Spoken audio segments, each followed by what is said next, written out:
WTTG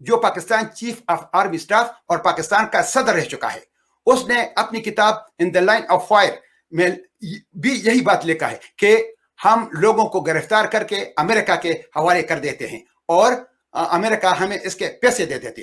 تو جس قوم کا دنیا میں یہ ریپوٹیشن ہو کہ وہ چند ڈالروں کے عوض اپنی ماں کو بھی بیچتے ہیں، تو اس ملک سے آپ کیا گلہ کر سکتے ہیں کہ وہ افغانستان اور پاکستان کے پشتونوں کو امریکہ کے ہاتھوں بیچتے تھے. باقی رہی ہیومن رائٹس وائلیشن کی بات، تو پاکستان میں جو کچھ ہو رہا ہے تو کیا ہیومن رائٹس آرگنائزیشن کو اس کا پتہ نہیں؟ اسی وجہ سے انٹرنیشنل ہیومن رائٹس آرگنائزیشن کی کریڈیبلٹی پر سوالیہ نشان آتا ہے. سر، پاکستان کے پشتون کی قوم کی ہم اگر بات کریں، جو کہ خاص طور پہ کے پی کے اور فاٹا میں موسٹ ڈپرائیوڈ نیشن ہے، یہ ان کے لیے نہ کوئی ترقی ہے، نہ اسکولز ہیں، نہ کوئی وہاں پہ ہے. حالانکہ سنا ہے کہ آپ کے فاٹا میں نیچرل ریسورسز کے انبار لگے ہیں جو پاکستان آرمی ایکسپلوئٹ کرتی ہے. پختونوں کو پوری دنیا میں ایز اے ٹیررسٹ برانڈ بنا کے پیش کیا جاتا ہے. پاکستان میں اگر کہیں ٹریننگ ہوتی ہے تو اس میں ٹیررسٹ کا جو مجسمہ لگایا جاتا ہے اس کو پختون لباس پہنایا جاتا ہے. دنیا کو یہ رجسٹر کرا دیا گیا ہے کہ پختون آر ٹیررسٹ، جبکہ مر بھی پختون رہا ہے. اس کے اوپر آپ کیا کہیں گے سر؟ ارے بھائی، یہ پھر ایک تاریخی سوال ہے، تو میں تاریخ کے حوالے سے اس پہ بات کروں گا. جب 17ویں صدی میں انگریز ہندوستان آ گئے اور ہندوستان میں اپنی پوزیشن مضبوط کر دی، تو ہندوستان کا جغرافیہ کچھ ایسا ہے جس کے تینوں طرف سمندر ہے اور شمال مغرب میں سنگلاخ پہاڑوں کا ایک سلسلہ ہے جس میں 3 درے ہیں. ایک درے کرم، درے بولان اور خیبر ہیں. تو تاریخ میں جتنے بھی ہندوستان پر بیرونی حملہ اور نے جو حملے کیے ہیں تو وہ ان دروں سے ہوتے ہوئے انہوں نے کیے ہیں. تو 17ویں صدی میں اس وقت 2 استعماری طاقت تھے، ایک رشیا اور دوسری برطانوی استعمار. تو انگریزوں کے ساتھ ڈر تھا کہ ایسا نہ ہو کہ روس افغانستان سے ہوتے ہوئے ان دروں کے راستے ہندوستان پر حملہ کرے اور ہندوستان میں انگریزوں کے مفادات خطرے میں پڑ جائیں. تو اپنی تسلط کو قائم کرنے کے لیے انگریزوں نے افغانستان پر 2 جنگ امپوز کر دیا، لیکن پشتونوں نے ان کے ساتھ جو سلوک کیا تو وہ تاریخ کے اوراق میں محفوظ ہے. تو پھر انگریزوں نے سوچا کہ ہم افغانستان پر حملہ کرتے ہیں، ان کو وقتی طور پر فتح بھی کرتے ہیں، لیکن پھر پشتون اٹھ کر ہمیں وہاں سے بھگا دیتے ہیں. تو پھر انگریزوں نے اپنا بدنام زمانہ فارمولہ ڈیوائن اینڈ رول استعمال کیا اور پشتونوں کی قوت تقسیم کرنے کے لیے پشتونوں کو 12 نومبر 1893 میں ڈیرولین کے ذریعے 2 حصوں میں بانٹ دیے اور پھر ڈیرولین سے ہندوستان کی طرف پشتونوں کے علاقے کو فردر تقسیم کر دیے. انگریز ہمیشہ پشتونوں کی جینوسائڈ کرتے رہے اور جب پاکستان وجود میں آیا تو چونکہ پاکستان برطانوی استعمار کا ناجائز اولاد ہے تو پاکستان نے بھی پشتونوں کی نسل کشی کو جاری رکھا. 12 اگست 1948 کو بابڑا چارسدہ خیبر پختونخوا میں پشتونوں کی ایک پرامن جلوس پر پاکستان پنجابی فوج نے گولیوں کا بوچھاڑ کر دیا جس میں 700 شہادتیں ہوئیں اور بہت سارے لوگ زخمی ہوئے. اور ستمزریفی دیکھ کہ پاکستان کے فوجی ان شہیدوں کے گھر جاتے تھے اور ان سے پیسوں کی ڈیمانڈ کرتے تھے کہ ان کو مارنے پر ہمارے بندوقوں کی گولیاں خرچ ہوئی ہیں تو اس گولیوں کے پیسے ہمیں دے دیں. قبائلی پشتونوں پر F-16 سے بمباری ہوتی رہی، ان پر 6000 ہوائی حملے ہوئے اور ان پر 12000 بم گرائے گئے.